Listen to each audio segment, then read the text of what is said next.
International journalist and author Jessica Stone joins us now. Her book, of course, is Crossing the Divide. Jessica, as always, thanks for being with us. You and we have been following the story of Reza and his family. What's the latest? Well, they are in that situation that your foreign affairs correspondent just described. They are not waiting on the tarmac, but they are still waiting to leave.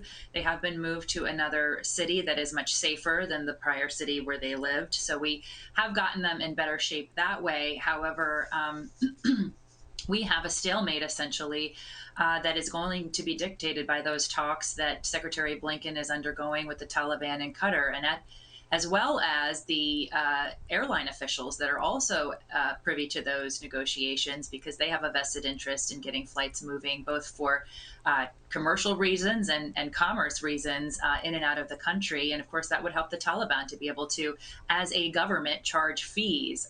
But one other thing that is in the U.S. control besides those negotiations is making it easier for private charters, such as the planes that we are trying to use to extricate Reza and hundreds of others, to come in and out of the country. There is a very long and bureaucratic process that the U.S. is part of, and it's would be very helpful if the U.S. government could more speedily certainly grant waivers to these receiving countries to be able to allow them to receive these refugees. They are literally in the same position as they were when the Taliban was not a government.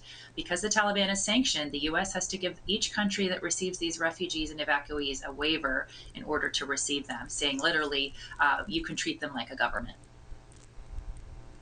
Jessica, forget about the politicians. How does Reza describe the conditions on the ground right now?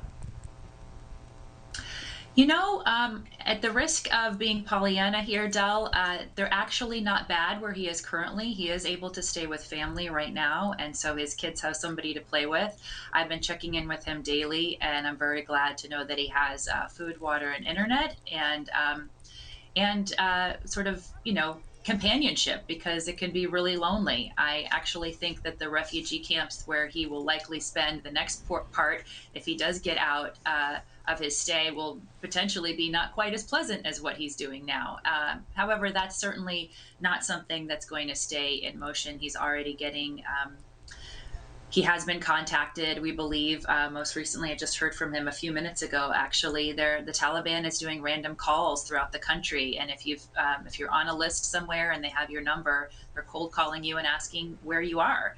And so you have to be very careful not to take any phone numbers or phone calls from people you don't know. At the same time, a lot of people he doesn't know are trying to help him get out. So I've just been counseling him to continue to be very, very clean and digitally aware that he can be geolocated, that he needs to keep turning his phone off, because at any moment we constantly hear that the Taliban is preparing to turn off the internet. So we don't know when we'll lose communication with him.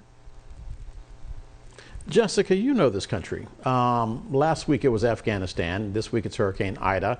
America has a microwave attention span. So what happens to the Rezas of the world when America moves on?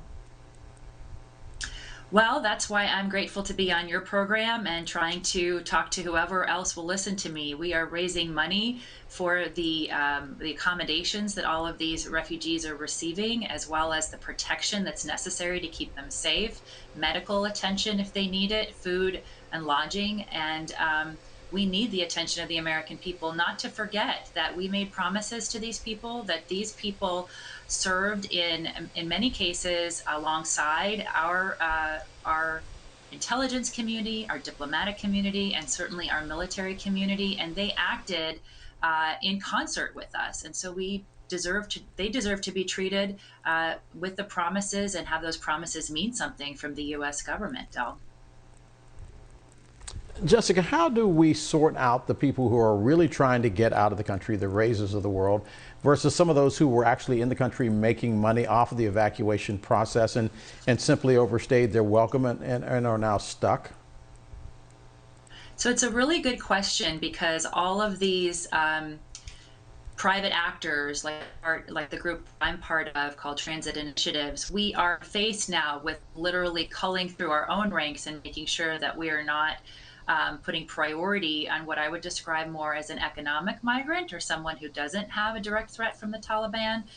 So we are putting together packets for each of the families that we're helping assessing what their needs are, what the threat level is to them, what countries and paperwork they have in process. It is a problem because nobody really wants to live under the Taliban, but there are certainly classes of people, particularly women and minorities, and those who have worked directly for coalition outlets, be they military, civilian, or diplomatic, that don't that do deserve to be able to move through. And remember, General Austin told us last week that virtually none of the special immigrant visa holders had gotten out of the country. That's at least 200,000 people in process.